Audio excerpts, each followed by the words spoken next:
You won't believe what happened. My boss recently fell for a girl. They were like two pieces of gum stuck together, but now she just vanished. The last message she sent my boss was from the bar across the street, where Rick works. She wanted to know if Rick had seen the girl, so she handed him a photo, and Rick's heart immediately skipped a beat. Just yesterday, while cleaning the bar's restroom, Rick accidentally spotted a stranger lying in a stall, almost thinking she was seeing things. He reopened the door. She lay still. No pulse detected. The simple check made him panic. Rick had no clue what happened to the girl, but he eventually told the bar manager, who got as nervous as a cat in a room full of rocking chairs, fearing it might harm business. The manager promised to pay off her debts and offered her a permanent job at the bar, handing her a special package to ensure she'd keep this under wraps for life. Now she's torn about whether to spill the beans, but she ultimately decides to keep quiet, plotting in her mind.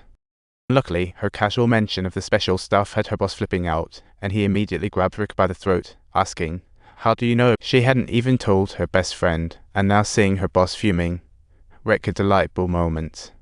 He quickly blurted out that the girl was looking for someone named Buller, which is just street slang for the good. As the boss calmed down, Rick cleverly dodged a bullet, quickly contacting the bar manager to fill him in. The manager seemed unfazed, pretending ignorance, and Rick thought something's definitely off. Sophia got along well with the staff here. Even the seemingly tough black guy had a heart as warm as a teddy bear inside. Yet, some people are pure as snow while others are as dirty as mud.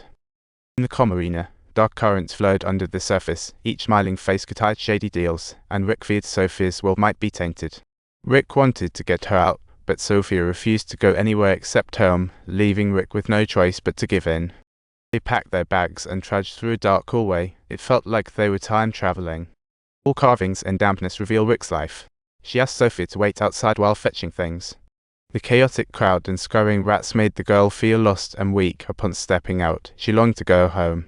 As Rick was making excuses while chasing after Sophia, she paid no attention to him at all. When he cast a sidelong glance, he observed her taking out two self-made flipbooks, which filled him with a sense of nostalgia. "Sorry, I shouldn't have taken you in.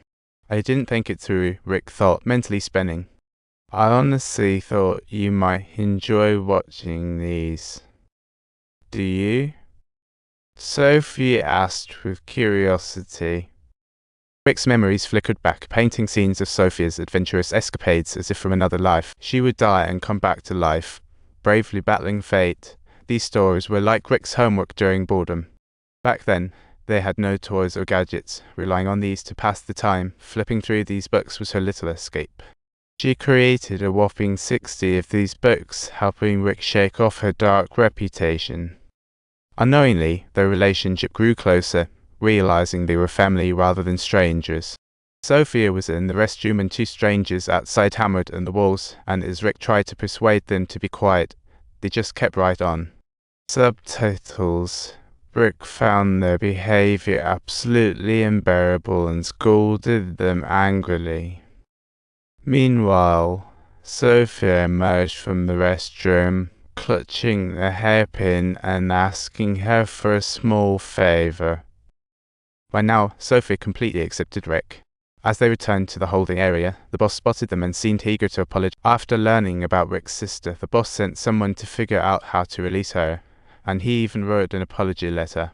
During her break, Rick shared her past, mentioning how she and Maki grew up in an unhealthy environment. Maki had Sophia when she was just 17, and Rick didn't want her daughter to grow up in that kind of environment.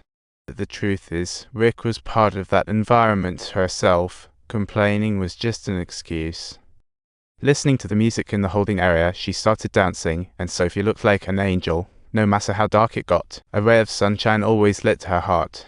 Her simple yet graceful moves inspired everyone around her. Rick looked around in confusion, feeling out of place while Sophia pulled her into the center to dance. She was lost in the vibe until Sophia noticed her injury, insisting she couldn't ignore it. This was the first time in years Rick felt cared for. Such simple concern gave her a new perspective on the world. Rick fainted from blood loss and there was a pharmacy nearby. Sophia dashed off to get her some medicine. Entering the pharmacy, Sophia had no idea what to buy. She just randomly grabbed some bandages that could stop the bleeding. While Rick was out cold, she saw her deceased girlfriend as if she had come back to life. Sophie pulled her back to reality, wrapping the bandage around her hand, but the injury was too severe. She'd definitely need to go to the hospital. Rick still stubbornly refused to see a doctor, and Sophie told her to think about both herself and Rick. Look, I just want to take you home and do one thing. Then I just want to worry about you. If I don't see you, you could be gone forever. Anyway, Sophie always felt that she ought to go on more adventures. I know you're feeling a bit down on yourself, but the people out there are worse than many.